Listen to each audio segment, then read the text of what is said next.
वो एक लड़की से प्यार करता था, प्रेमिका भी उससे मोहब्बत करती थी। अब प्रेमिका से शादी करके इस रिश्ते को उसे अपनी मंजिल तक पहुंचना था। वो शादी का प्रस्ताव लेकर प्रेमिका के घर पहुंचा, लेकिन प्रेमिका की मां ने शादी से इनकार कर दिया और फिर उस घर में मौत नाचने लगी। पूरे घर में लाशें बिखर गई और प्रेमिका का पूरा परिवार खत्म हो गया। ये दिल दहला देने वाली वारदात कर्नाटक के बेलगावी जिले के एक गांव की है।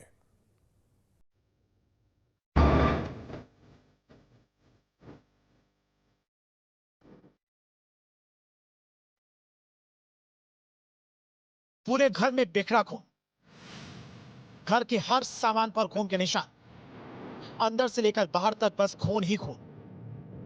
यह खौफनाक मंजर इस घर में हुए खूनी कांड की गवाही दे रही है। इसी घर में मौत ने ऐसा तांडव किया कि पूरे घर में लाशें बिखर गई। आखिर ऐसा क्या हुआ इस घर में और इस घर में रहने वाले सदस्य कहां हैं? एक खूनी वारदात के बाद का यह मंजर जितना भयावह है, इसके पीछे की वजह भी उतनी ही हैरान कर देने वाली है। बुधवार 4 दिसंबर 2024 अकोला का बेलगांव, कर्नाटक।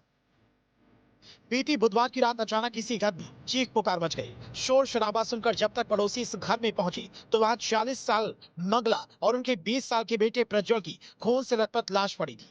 उसकी बेटी गायब थी। कातिलों ने इस डबल मर्डर की वारदात को पहले अंजाम दिया, फिर वो 46 साल की मंगला की नाबालिग बेटी को उठाकर अपने साथ ले गए।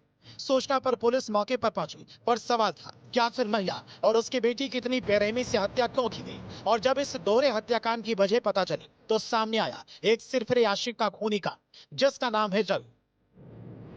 दरअसल रवि नाम के इस शख्स का मंगला के घर पर आना जाना था। मंगला अपने बेटे और बेटी के साथ में रहती थी। इस बीच रवि का मंगला की नाबालिग बेटी से प्रेम प्रसंग हो गया।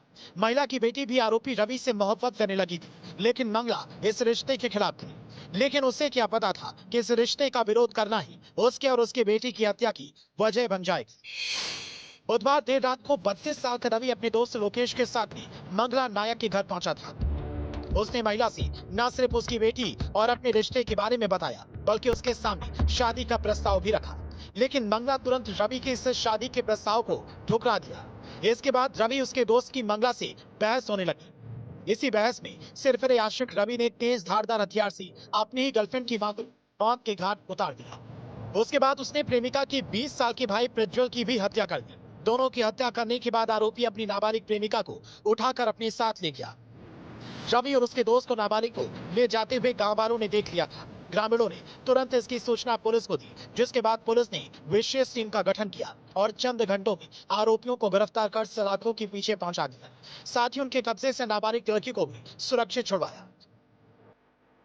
पुलिस के मुताबिक रवि पिछले साल से मंगला के घर पर आता रहा है और कुछ समय पहले से उनकी बेटी और रवि के बीच में प्यार हुआ था। लेकिन प्रेमिका की मां का शादी से इनकार करना उसे इतना नागवार गुजरेगा कि वो प्रेमिका के पूरे परिवार को ही खत्म कर देगा। इससे हर कोई अनजान था।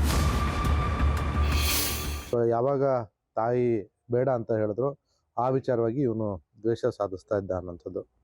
ನಿನ್ನೆ ದಿವಸ ಅಪ್ರಾಪ್ತ ಬಾಲಕಿ ಅವನಿಗೆ ಕರೆ ಮಾಡಿಬಿಟ್ಟು ನನಗೆ ನನ್ನ ತಂದೆ ಇಲ್ಲ, ತಂದೆ ಕೋವಿಡ್ ಕಾಲದಲ್ಲಿ ತೀರ್ಕೊಂಡ್ರು.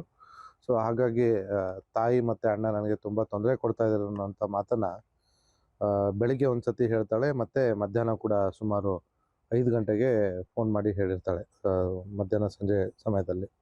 ಸೊ ಆ ವಿಚಾರವಾಗಿ ಇವನು ಅವಳಿಗೆ ಬಾಲಕಿಗೆ ಅಶ್ಯೂರೆನ್ಸ್ ಕೊಡ್ತಾನೆ, ನಾನು ಅಲ್ಲಿ ಬಂದ್ಬಿಟ್ಟು ನಿನ್ನ ಕರ್ಕೊಂಡು ಹೋಗ್ತೀನಿ ಅಂತ ಹೇಳ್ಬಿಟ್ಟು. ಆದರೆ ಅಲ್ಲಿ ಬಂದಾಗ ಇಲ್ಲಿ ನಡೆಯೋ ಘಟನೆನೇ ಬೇರೆ. ಅವರಿಬ್ಬರನ್ನ ಕೊಂದುಬಿಟ್ಟು ಇವರು ಆ ಬಾಲಕಿಯನ್ನು ಅಲ್ಲಿಂದ ಕರ್ಕೊಂಡು ಹೋಗ್ತಾರೆ. इस तरह मंगला का पूरा परिवार एक सिरफिरे आशिक रवि की भेंट चढ़ गया। इस वारदात से पूरा गांव सहमा है। हर किसी के जहन में बस यही बात रहकर आ रही है, आखिर एक आशिक की ये कैसी सनक। रवि और लोकेश ने हत्या करने के बाद पुलिस से बचने की पूरी कोशिश की थी।